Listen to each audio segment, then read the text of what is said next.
Hi there! Welcome to another episode of Legal Tips at Your Fingertips. This is Attorney Chato Olivas Quinto. Sa episode na to, sasagutin natin ang tanong na to. Kailangan mo ba ng abogado upang magsampa ng civil case sa korte? Hindi sa lahat ng civil case. May mga civil case na pwede mong i-file sa korte na hindi mo kailangan ng abogado. In fact, bawal mag-appear ang abogado sa mga kasong ganito maliban na lang kung siya mismo ang magsasampa ng kaso bilang plaintiff o siya ang kinasuhan bilang defendant. Ito ay mga kasong tinatawag nating small claims. Ano ang ibig sabihin ng plaintiff at defendant? Ito ang tawag sa mga partido sa kaso. Ang plaintiff ay ang nagsampa ng kaso. Siya ang complainant. Siya ang naghabla. Ang defendant ay ang kinasuhan o ang hinabla. Kailan ituturing na small claims ang kaso? May tatlong requirements.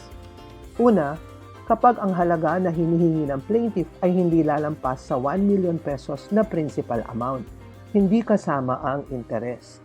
Pangalawa, ito ay para sa mga civil action lamang, hindi pwede dito ang criminal case or labor case. Pangatlo, ang hinihingi ng plaintiff ay para sa reimbursement or payment of money. In other words, ito ay pagbayad ng pera. Ano-ano ang mga claim or demand na to? Meron tayong contract of lease, kontrata sa paupa. Nandyan din ang contract of loan, kontrata sa pagpapahiram ng pera. Pwede rin ang contract of services, kontrata para sa serbisyo tulad ng pag-repair ng isang bahagi ng bahay o pag-repair ng sasakyan o iba pang serbisyo. Dapat ay ayon sa kasunduan, may kaukulang bayad ang serbisyo na ito. Ang pang-apat, contract of sale of personal property. Ito ay kontrata sa pagbenta ng gamit na tinatawag nating personal property. Sa ilalim ng batas, ang personal property ay mga gamit o bagay tulad ng damit, kotse, furniture, home appliances at iba pa. Basta hindi bahay at lupa o tinatawag na real property. Ang hinihingi ng plaintiff ay ang bayad para sa naturang gamit. Hindi kasama dito ang pagbalik ng gamit o recovery of personal property, maliban na lang kung may compromise agreement or kasunduan tungkol dito. Kung ang kaso ay sinampa ng plaintiff upang hilingin ang pagbalik ng gamit, ito ay hindi na small claim at kailangan mo na ng abogado upang isampa ang kaso sa korte. Ang panglima, pagpapatupad ng kasunduan sa barangay. Ibig sabihin nito, nagkaroon na ng kaso sa barangay at doon ay nagkasundo ang partido sa pamamagitan ng compromise agreement, pero ito ay hindi napatupad at dinulog naman ngayon ng plaintiff ang kaso upang mapatupad ang kasunduan.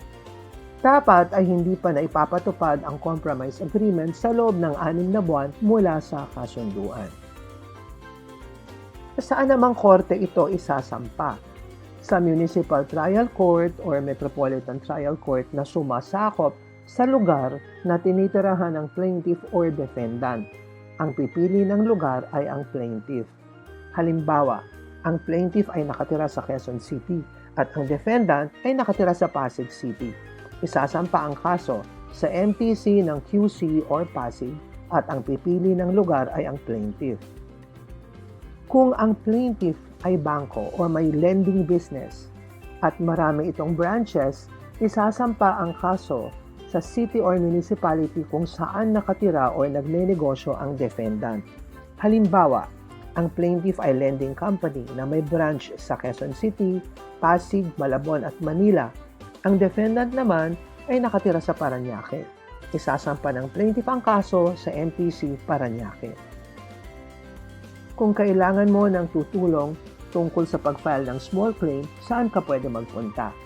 Pwede kang pumunta sa MTC, tutulungan ka ng mga tao doon. Pwede mo ring tignan ang website ng Office of the Court Administrator para sa mga forms na kailangan mong gamitin.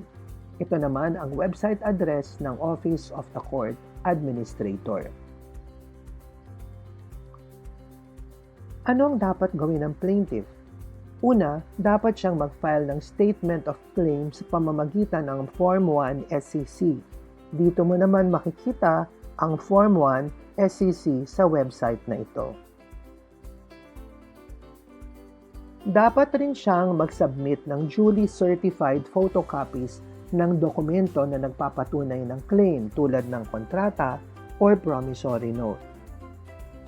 And then dapat din siyang mag-submit ng sinumpaang salaysay or affidavits ng kanyang mga testigo. At kung meron pa siyang ibang ebidensya para masuportahan ang kanyang claim, dapat rin niya itong isubmit. Meron din tayong tinatawag na joinder of claims against one defendant. Importante ito. Kung ang plaintiff ay may dalawang claims laban sa isang defendant, pwede niya itong pagsamahin basta hindi lalampas sa 1 million pesos ang total claim. Halimbawa, si defendant ay umutang kay plaintiff ng 300,000 noong June 15, 2022.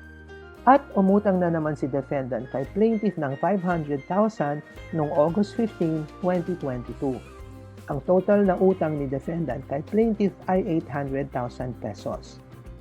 Lumampas na ang due date pero hindi nagbayad si defendant kahit paulit-ulit na siyang siningil ni plaintiff. Pwedeng magsampa si plaintiff ng isang kaso laban kay defendant para sa dalawang pagkakautang nito dahil hindi naman ito lalampas ng 1 million pesos.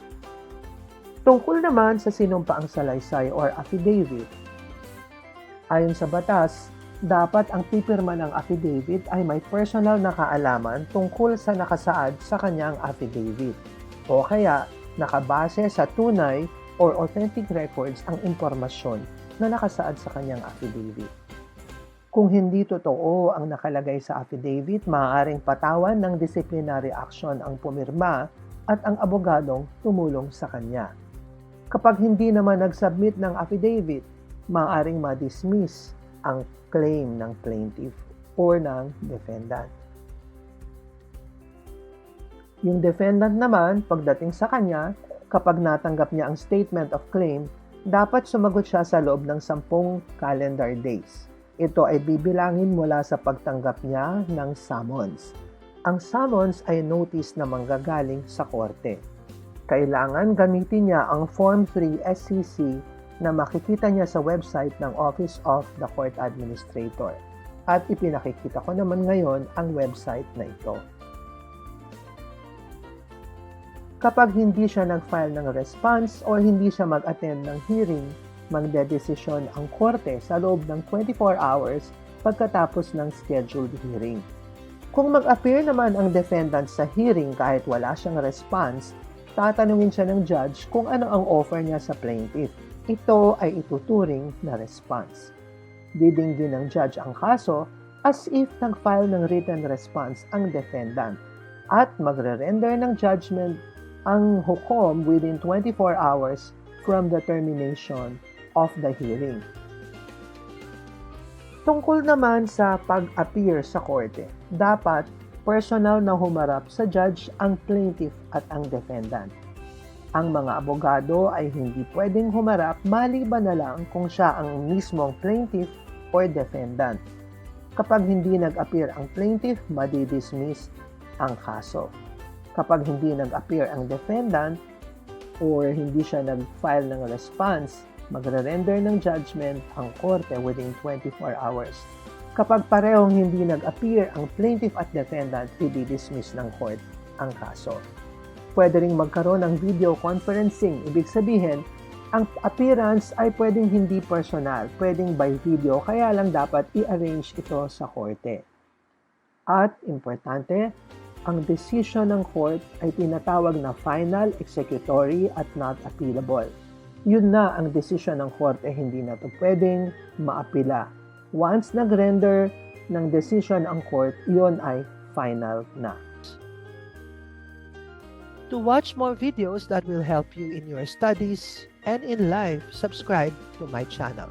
If you are a law student, you can read more about civil procedure in my virtual textbook, which you can find at www.profchato.com. And for inspiration, let me share my favorite Bible verse from Micah chapter 6 verse 8. Do justice, love kindness, and walk humbly with God. This is Attorney Chato Olivas Quinto, making the law easier to understand.